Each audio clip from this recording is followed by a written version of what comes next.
Retrospectors, did you know our paid subscribers get early access to our episodes? Yes, a whole year in advance indeed. You can unlock 50 episodes that won't be on our free feed for a whole year right now at patreon.com/retrospectors. Get exclusive content and support the show at patreon.com/retrospectors. Content warning. Check the show notes for more information. It's June 1st, 2001, and another remarkable event is about to be uncovered by Arion, Rebecca, and Olly, the Retrospectors. Family lunches can often be tense affairs, but today in history in 2001, that tension boiled over in the most extreme way in the household of Nepal's royal family when Crown Prince Dipendra, the heir to the throne, opened fire on his family. Yeah, and this was taking place at the Narayanhiti Palace in Kathmandu, which was then the official residence of the royal family. It's now a museum. And during a weekly family dinner party that the King Birendra held regularly with his children, his nephews and nieces, cousins, brothers and sisters, etc. And the official version of events, we'll get to this later, is that the 29-year-old Crown Prince Dipendra had basically drunk too much at dinner and had to be put to bed. Later that evening, he reappeared dressed in combat fatigues and brandishing a Spaz 12 combat shotgun and a bag containing at least 2 more firearms. He was seen leaving his room with the weapons, but he was a gun collector, and so seeing him carrying firearms around the palace didn't necessarily raise alarm bells with the few security officers that were posted around. He then entered the unguarded billiards room where most of the guests had gathered after dinner and shot his father Birendra. He then stepped into the hallway, grabbed an M16 assault rifle from the bag he brought with him and re-entered to find his family obviously gathered around the king in panic and shock, and then opened fire on them. This was the biggest mass killing of royalty since Russia in 1918, and it is very much in the style, as you're describing there, of like a mass school shooting. It is a calculated going round and popping people off, looking for targets to add to his tally as he wanders around the palace, calmly killing his parents, both his siblings, 3 aunts and an uncle. The prince then, in the accepted version of events, turns the gun on himself in an attempt to kill himself, although he failed to do that. He was plunged into a coma and transferred to hospital for 3 days before he was declared brain dead. But you can imagine then the scene that those bodyguards that had their backs turned to this event were faced with.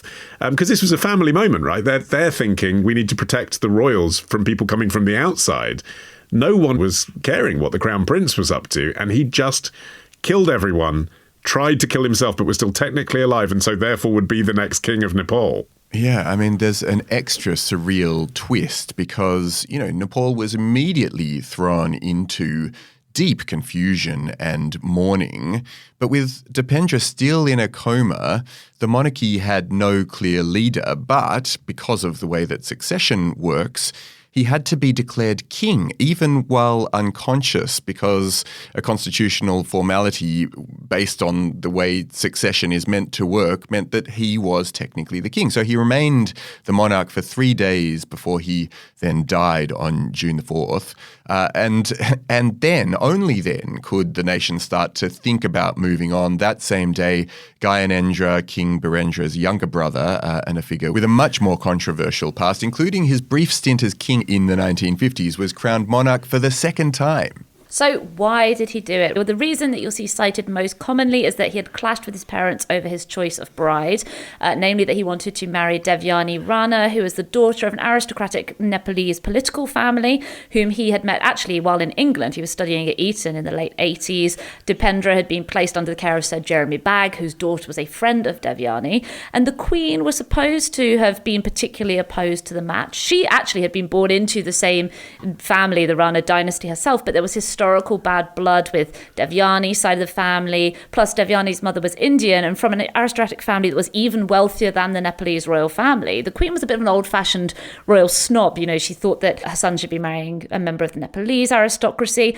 and Devyani's family had their doubts as well. They saw the relationship as putting their daughter at risk of marrying down financially, and you can imagine how that would have gone down with the Nepalese royal family. The year before the massacre at his 29th birthday party, Dipendra had apparently told his siblings and his cousins openly that that he would kill anyone who tried to prevent the marriage. And when his pregnant sister called him out for making such a threat, he slapped her in the face. So he had the internal pressure and then external pressure as well, because the Nepalese press were starting to question why the Crown Prince was approaching 30 and still unmarried. And at some point in that intervening time between that birthday party and then the night of the massacre, the king and queen allegedly told Dipendra he had to choose between marrying Devyani or inheriting the throne. Yeah, but even all of that tension and even the threat that he had issued... Doesn't justify killing 9 people? You're right, Arion, it doesn't. Maybe there was something else going on. Right.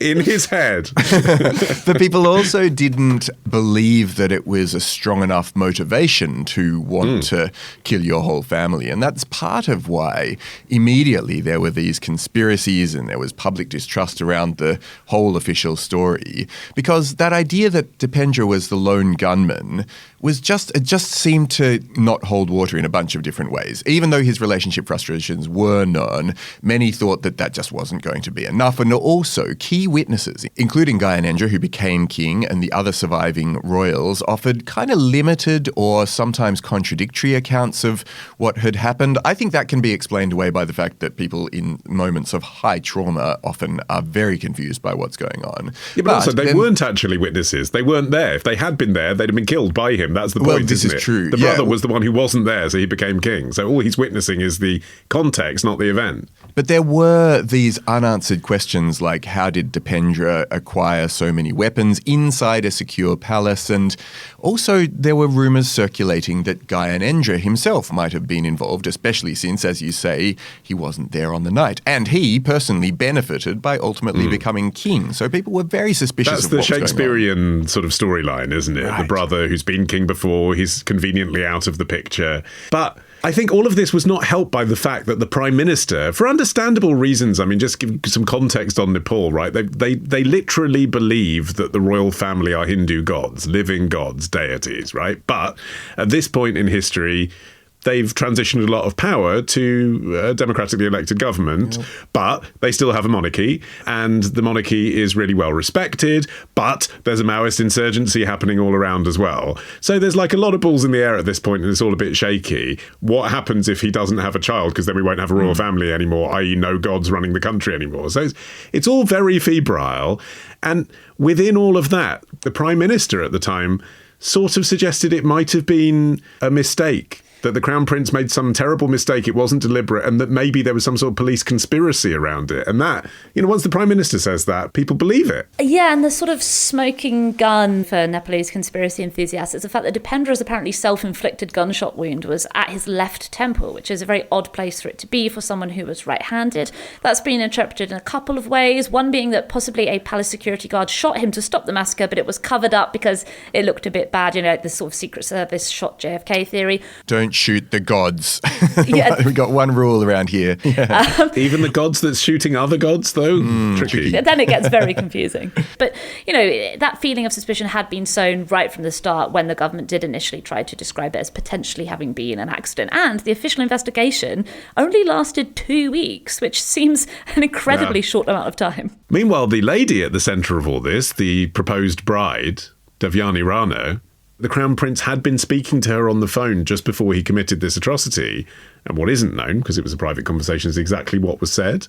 But it has been speculated that one of the things she might have said on the phone was, well, you might be willing to give up your title to marry me, but I'm only willing to marry you if I get to become queen. That might have been the straw that broke the back for the Crown Prince, because he was risking it all for love, and the person he really loved actually was interested in status and him, and he couldn't win. Like, he was being denied the possibility of her being queen and didn't see a way out. Yeah, I mean, in her defence, at one point, they'd spoken several times on the phone, and at one point Devyani had tried to raise the alarm that Dipendra seemed really out of it, whether it was because he was drunk or whether there was something going on mentally. Obviously, that there's always going to be the theory that he was simply just mentally disturbed rather than acting because of one thing or another.